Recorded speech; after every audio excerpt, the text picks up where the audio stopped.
استغفر الله، الله اکبر جی. ډیره زیاته افسوسناک واقعه مردان کاټلنګ تحصیل کې راغلی ده. یو امام دی د جمعات امامت کوي او هغې سره ماشومانو ته سبق هم ښایي.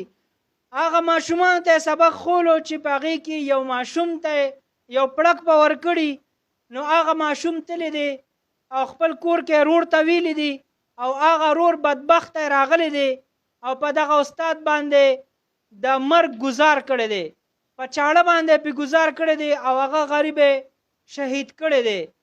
دا وګورئ جی په معمولي غوندې خبره د جومات یو امام صاحب تعلق د باجوړ نه دی او هغې په بېدردۍ سره شهید کړی دی.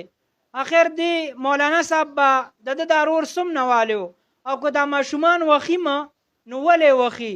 د تقریبا 3000 روپۍ تنخوا باندې امامت کولو. جی د امامانو دپاره هر یو کس نیغ نیغ وي. د دې نه مخکې یو واقعه په پېښور کې راله چې یو مولانا صاحب وویل چې دا ایسي د مونځ په ټایم کې کولو شي او هغه یو حاجي صاحب و چې هغه په هغه مولانا صاحب باندې په جومات کې دا اواز یې راوخ کړو او اوچتېدو را بغېدو.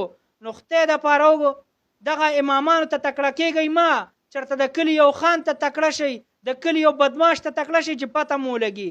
تاسو د جومات دغه 2-3 روپۍ ورکوئ، احسانونه پې کوئ، یا زیات نه زیات 10 روپۍ د جومات د امام نه وي او چې څه خبر راشي نو د جومات په امام باندې ورټومبئ. د شرم خبره ده.